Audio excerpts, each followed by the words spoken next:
Hi, beautiful souls. Today we're talking about something foundational for any educator or parent who is ready to walk away from the traditional education system or who has already done it. We're talking about the limiting beliefs we've inherited about education and what we can believe instead. This video is going to be especially helpful for people who are deschooling, unschooling, home educating, or educators who are ready to start their own offerings and they want to align with a more conscious way or perspective. Before we dive in, welcome. I'm Kirsty, a former teacher and deputy principal who has turned into a conscious educator and walking my own conscious path outside of the system. And I'm here to support you towards creating more conscious education for your children or the students that you will be serving. Whether we were teachers in the system or students ourselves going through the education system, we have these deep-rooted beliefs that we're not even conscious of, and those beliefs can be around what we feel learning should look like and what education should be. These beliefs are so normalized that we don't even question them. They're so ingrained within us that it's just normal. So if we want to be raising children who are sovereign and free and can think for themselves, we really need to be challenging these beliefs. In this video, we're going to be covering 10 beliefs that I feel are running in the background for many of us who've been in the education system and really looking at them and how we can reframe those beliefs because they're limiting beliefs. They're one way, there's one right answer, and we are no longer here to be limited. We are expanding our consciousness, we're expanding our understanding of the world around us, how we experience life, and we're ready to move on and leave those limiting beliefs behind, and especially raising the next generation. We don't want to be holding them back. We don't want to be keeping them in a box. That's not good for anyone and the children at the moment, and it's just going to keep continuing. They're craving that freedom. They're craving sovereignty, being able to be themselves and claim who they're here to be. So let's release those limiting beliefs. These limiting beliefs may be things that you've already felt or thought of, or it may be unknown to you. It could be something that you've not thought of, or you're like, yes, I see that myself. So please be open-minded and open-hearted to the conversation today. As we walk through these limiting beliefs, I'm going to be offering some conscious reframes for us so that we can shift our perspective and have a new understanding of what we're believing and what program is running within us. You may not agree with everything, and that's totally okay.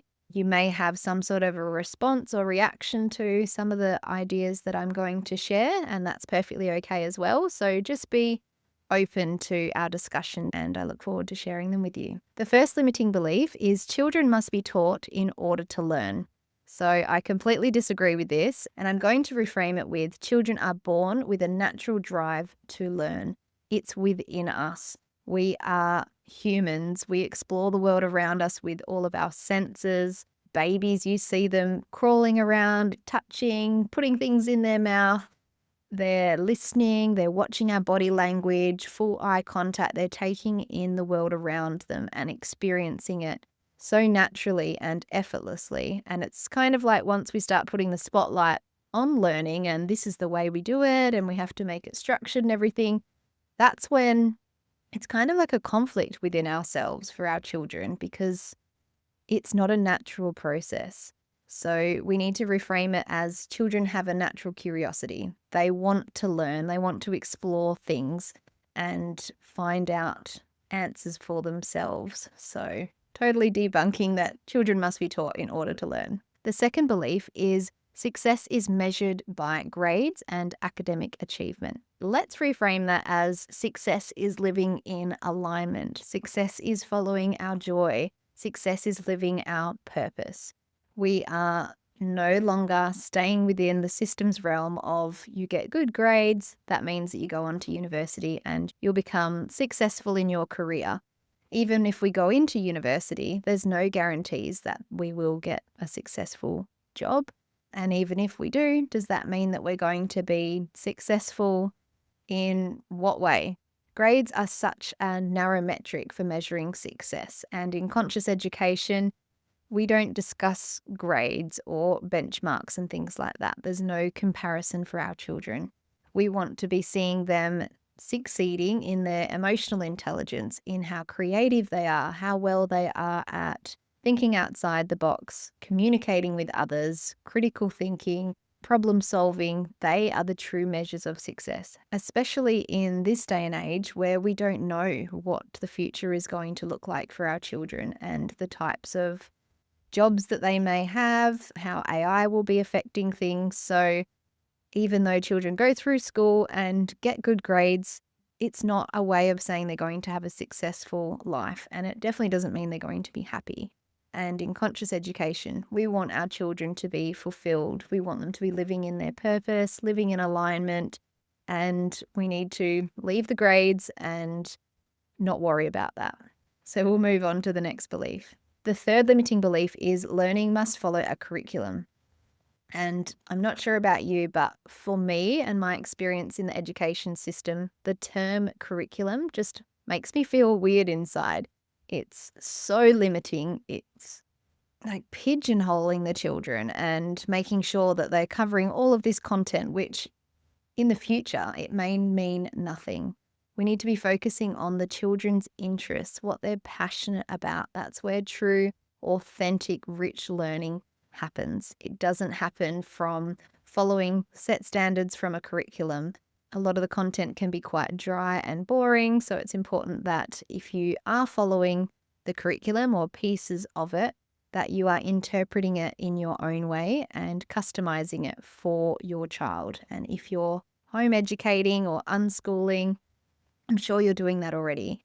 So let's leave the curriculum in the system. We can use it to our advantage, but customize it, make it alive for our children. If you're unschooling, you are learning through everyday life and making life your curriculum, if you want to use that term. And that just gives you more flexibility in your child's learning and your life as a family as well. You get to find learning and joy through everyday moments and really nurture the child's innate curiosity, their interest, their wonder to find out answers to problems. And that's how conscious education is helping us to change our perspective. We don't need to follow a rigid curriculum for our children to have a well-rounded education. Belief number 4 is adults know best and should lead the learning. We're reframing that as children are wise, sovereign beings. They are co-creators in their learning journey and experience. We are no longer leading everything. We need to bring our children into the conversation, especially if they are of an age where they know what they want to learn about. They have interests that are engaging them. We need to be discussing what they want to learn about.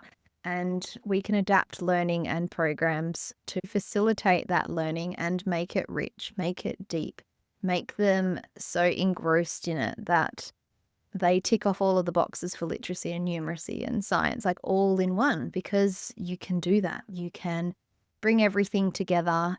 Integration is such a great way to, if you're ticking boxes, to tick those boxes and to give the children such a well-rounded understanding of topics and then move on. As adults, we don't have to lead everything. We don't have to be in charge. We're not the authority figures that we've been conditioned to believe that we have to listen to. Our children have a voice and they're strong in that voice more than ever. They will tell us that that's boring or I don't want to do it that way. So we need to be listening to them and adapting. Let's move out of the old paradigm, leave those beliefs and give the children their sovereignty, engage them, and you will be so amazed at what they come up with and how they co-create with you, because it's a partnership, especially with conscious education. You're partnering with your child in this journey. We're working through things together as their guide, and you and me, we're going to be learning so much as well. And it just helps to enable children to see that learning is lifelong. It doesn't stop at a certain time. We're learning all of the time. So giving them moments to see that we don't know how to do things is really important. Today we made marshmallow catapults, and I had a book that we read, and we had a diagram, and the children drew their own designs following that introduction. And I was sitting there going, I don't know how to do this. But I expressed that with the children. I'm learning how to do this too. We're going to be using trial and error. There's different ways that we can create the catapults. There's no one that's right or wrong. We want to see if we can, make the marshmallow fly higher, but there's no right or wrong. It's an evolving process, and we learn through making those mistakes. And they all turned out really cool. We had lots of different ideas and different strategies for how to shoot the marshmallow. It was, such a simple activity, but really showed vulnerability that, hey, I don't know everything. I don't know how to do this. Let's co-create together and see what we come up with. I'm here to help you. Have a go. I'm having a go as well. And, it's joyful. It's fun. And we come to an end result and to discuss that learning. But it's more about the process of it all and working out our little fingers, like so many things that happened and so much conversation and resilience as well. Instead of just giving up or this is too hard, we're teaching children that things can be hard and we can work through them. Just because we've not done something before or it doesn't work out the first, second, third time doesn't mean that we give up. So that was a cool little example that shows we can be vulnerable. We can share that we don't have all of the answers and that we don't always need to lead the learning. We can hand the reins over to our children, which flows perfectly into belief number 5, that mistakes must be avoided and corrected quickly. Mistakes are the best ways that we can learn. If we get everything right every time, where's the growth? Where is the learning process? It isn't there, and it's not real life. We all make mistakes, no matter how old we are, how many times we've done something. If you bake a cake, like how many times have you baked a cake, and then it's the one time that you maybe didn't measure correctly, or the temperature was too high, you overcooked it, or it was underdone. Like, there's no reason to be perfect. And we're reprogramming ourselves to say that we don't always get it right. And that's okay. We're on this human journey. We're here to evolve. We're here to grow and explore. Let's embrace the mistakes and see them as such a great opportunity to expand and to grow. And it's really fun to fail with our children. Another activity we did was raft building. And I thought it'd be a cool idea for the children to have sails and things like that. And it was kind of like an epic fail. They were too heavy. The plasticine weighted down the raft too much. But it was such a good process to go through. And then we can talk about, buoyancy and density and what makes things float and sink and try again. We did that a few times and came up with some really good results. So if it had have worked the first time, we wouldn't have had all those other learning opportunities following that. So mistakes, we need to embrace them, even when you are helping children to read and write, and we are so quick to step in with the right spelling and to correct things, even like the red pen. And it's just like taking a moment, stepping back and going, oh, hang on a minute. If I'm correcting them constantly, what's that going to do for their self-esteem? And then they won't be as willing to try and give new things a go. But if they are doing things in their own way, we can support and guide them and maybe make a few corrections to help them to improve. But we're celebrating the progress and the process of the learning versus that end product. I don't use any red pens or anything like that. And I remember even as a teacher, I didn't do that. And you'd see other teachers would, and that's their choice or their limiting belief. That's what they've grown up with. The children's work is displayed and there's all sorts of corrections and it's publicized and all of that. So we just need to be mindful. We need to be conscious of how much we are correcting our children, because we want them to be open to learning. We want them to be making mistakes and learning from them. We want to be holding space for children to fail safely and to know that it's okay not to get things right. That learning can be messy, but we try again and give it another go. We want children to be confident and resilient, and that's how we do it. Embracing mistakes and celebrating them when they happen. Belief number 6 is children need discipline to behave. So this may be stirring something in you. Do children need discipline to behave? No. Children need safety. They need connection. They need co-regulation with you. Our behavior is a form of communication, especially for children who don't understand all of those big feelings that are happening inside, and adolescence and everything with all the hormonal changes. It's a lot. We express ourselves through our behavior and our emotions, and we want to be making it safe for children to express and share how they're feeling and help them to work through those feelings. We can listen to them openly, sit with them, do some deep breathing, model to them what it looks like to calm our bodies down. And it's important that children can release those big feelings of anger and rage and whatever it is, rather than holding it in. We don't want to be holding back those emotions and suppressing them because they're still there. They need to be processed. And it's like, let's process it now in the moment, rather than in adulthood needing to bring back all of that again to move through it. Let's create safe places for children to be themselves, to speak openly with us, and to see the behavior as a way of communication and finding out why are they responding that way and working through it with them. And I know that can be really triggering because of our own experiences, and perhaps we've not experienced behaviors like that, so-called tantrums and meltdowns that perhaps we weren't able to express as children. So it can be quite confronting when we're seeing children express themselves in that way. And sometimes we don't need to say anything. We just need to be a calm presence and be there with them. Other times it might be that you need to take a moment for yourself and calm your nervous system down and regulate yourself with some deep breaths and just having a moment. Because if they're up here and you're coming up, trying to cool them down, but you're coming from an angle of anger and rage and frustration yourself, it's just adding more fuel to the fire. So if they're up here and we're down here, we can try to, even it out, bring them down to that calm state of being, and just saying, I can see you're feeling really angry right now. I'm here for you when you're ready to talk about it, or it looks like you need to stomp your feet or do some deep breaths right now, or you just need some space at the moment, and I'm going to honor you and give you that time and space. I'm here if you need me, and then we can talk about it. A lot of the times when you just name the feeling or the behavior, no, not the behavior, when you name the feeling, children stop in their tracks.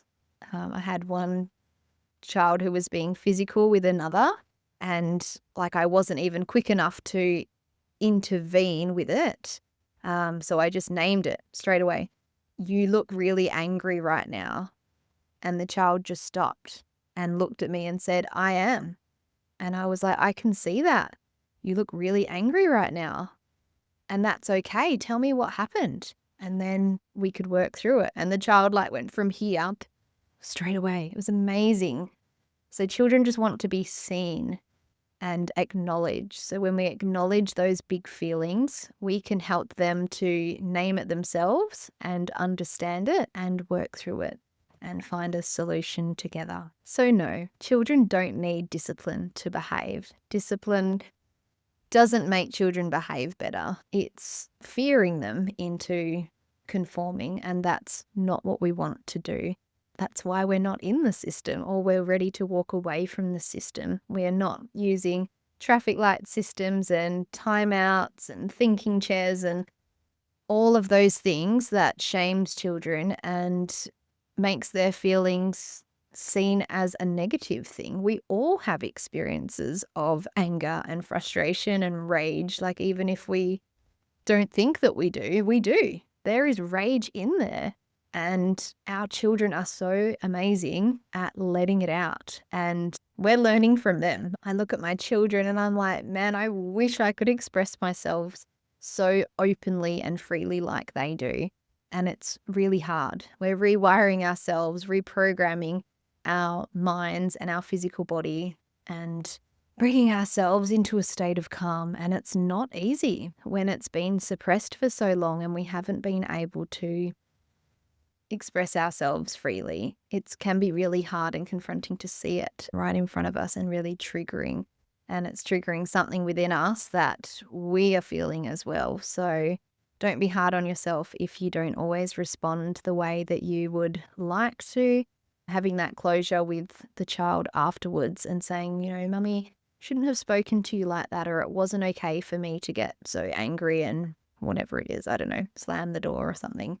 I'm learning to express myself and I was really angry, but that wasn't okay for me to get angry back at you. I know that you were really upset and you needed me at that moment. So I'm sorry and I'm going to do better next time.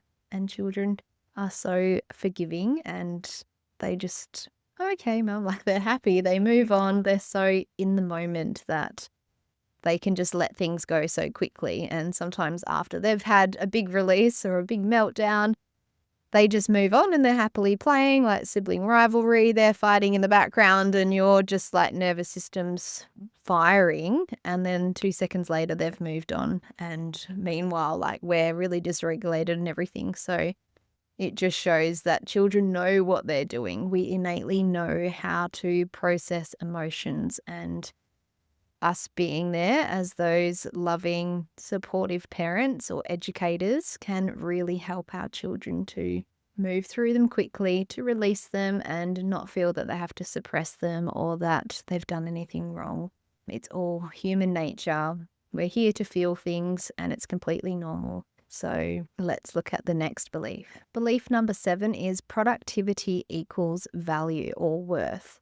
We have been caught up in feeling that we need to overproduce, constantly be busy, achieving things. We finish one accreditation and then it's like, okay, what's the next one? I've got this certificate. What am I working on next? We don't always need to be productive. We don't always need to be producing and busy. We need to reframe it as rest. Stillness and play are so sacred and so important. And in conscious education, within your rhythm, we need to be giving children time for rest, time for stillness, using mindfulness techniques and breath work, things that seem so forgotten. Not always having the TV going, giving children space to play freely, giving our children the opportunity to have a moment of quiet time on their own, having books available that they can flick through on their own, having that quiet time and not always following our routine or structure to a T. Sometimes we just need a day of rest where we don't do anything, a pajama day, a moment to recalibrate and have some time out to rest. I know as a mum, I really crave the quiet. When everyone in the house has gone to bed, I'm like, yes, that's my quiet time. The house is quiet, there's nothing on, and it's just a moment for me to breathe, like just to take a minute for myself and be like, wow, I did it. I just need quiet time. That overstimulation, it's a lot. And we need to be fostering those strategies and practices with our children from an early age so that they can have a regulated nervous system and understand how important it is that we can have quiet time. We don't always have to be busy doing activities or working on projects and things like that. We have to listen to our bodies They're always speaking to us and giving us signs that it's time to slow down. I've got a sore shoulder at the moment, and I know that it's because I've been doing too much. We need to be listening and more innate and more in tune with our body so that we don't have to have some physical form of ailment. That intuition is there for a reason. It's helping us to feel and guiding us as to what we need to be doing. Do I need to be going to that next play date, or do we just need a day to ourselves? Is it time that we have a nice relaxing bath or just hang out in the backyard instead of going to the park and having to pack our bikes and lunch boxes and everything like that? We don't always need to be productive. So let's leave that belief. We need to be slowing down, listening to ourselves, and reclaiming the sacredness of being present. Just because we're not always achieving things does not take away our worth or our value whatsoever. Belief number 8 is the teacher holds all of the knowledge. And we all know that that's definitely untrue. And as a parent or educator who are guiding children in a conscious way, we don't want children to believe that we have all of the answers. And we need to be honest with them. We don't. And we are always learning. Let's make learning a co-creation. Learning is a collaboration together. It's alive. It's ever changing and ever evolving. We are here to learn and gain knowledge, but also to experience life as well. It's not just about learning facts and figures. I think those days are gone. We're really focusing on a new pathway, being curious about the world. We're not here to be experts. We're here to learn alongside with children and enjoy that process and share it with them. And how many times do children teach us new things every single day? They're our greatest teachers. They're always challenging us to, especially if we're conscious, they're challenging us to rethink, to reframe things and question the system, question ourselves, question our beliefs that we've been raised with. So let's move on to belief number 9. Belief number 9 is fast learners are smarter. That's completely false. And just because a child can learn to read at 5 does not mean that they are smarter. And how are we even testing the child's intelligence? Even that term smart it's a tricky one. Because sometimes when children believe that they are smart because they have been able to adopt these skills and learn these foundational skills quicker than their peers, they kind of feel that they are the smart ones. Then when things become more challenging, that's when they start to become unstuck and they don't have the resilience of trying things again because it's come effortlessly for them. So it's interesting when children learn things quite quickly and easily from a younger age compared to their peers in the academic side of things I'm talking about.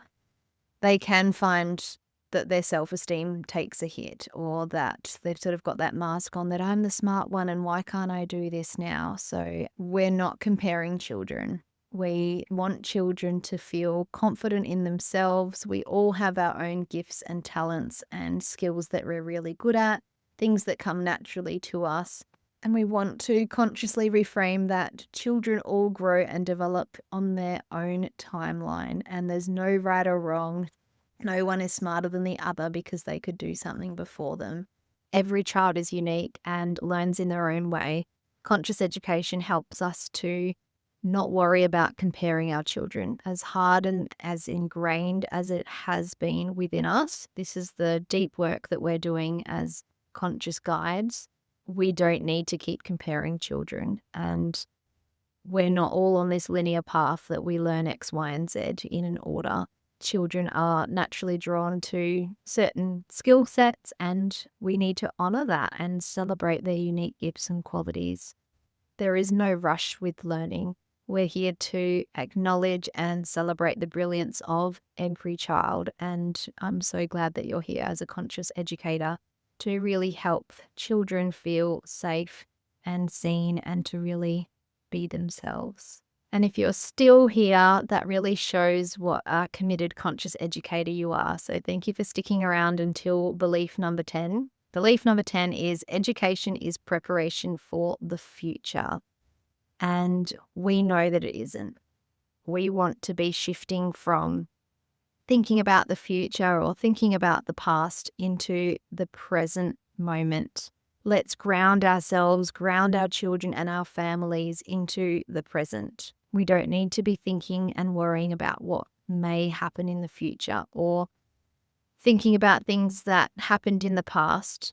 We're here, we are present. We want children to be feeling joyful and receiving that connection in the present moment. We don't want them to be thinking about what job or career they might have in the future. And let's be honest, the future is quite uncertain and we don't know what sorts of fields will be available to our children. When we're living more consciously, we are naturally more present and in the moment. We are joyful, we're feeling our feelings, we are connected to ourselves, to nature, to one another. And that's what we need to be grounding ourselves into. We want them to be experiencing life, and we want to be experiencing life. Gone are the days that we've worried about things and stressed about what is to come. Let's call ourselves into presence, to being here now. Let's claim the present moment. So we've made it through all of our limiting beliefs. So let's just take a moment, digest them, let them all sink in and release them. There may have been certain beliefs that struck a chord with you. You may have agreed with all of them or had some resistance to some of them, and that's completely okay. Unlearning can be a bit messy, and there's no right or wrong. We need to cut ourselves some slack and honor our journey and our path. We've been through so much. Now it's time to reclaim ourselves in reprogramming and unlearning these beliefs. That is so powerful in our healing journey, and to release the old as we step into the new and really embrace it for what it is. And it will look differently for everyone, and it should do, because we're all unique. We're on our own path.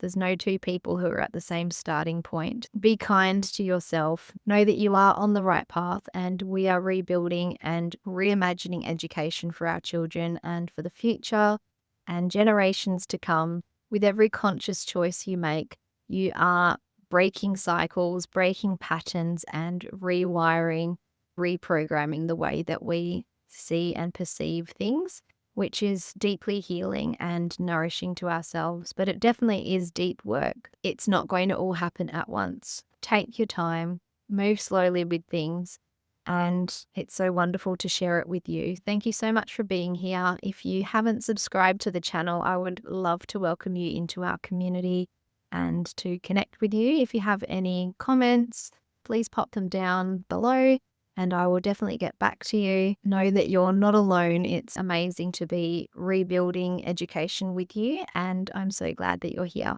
I look forward to connecting with you in the next video.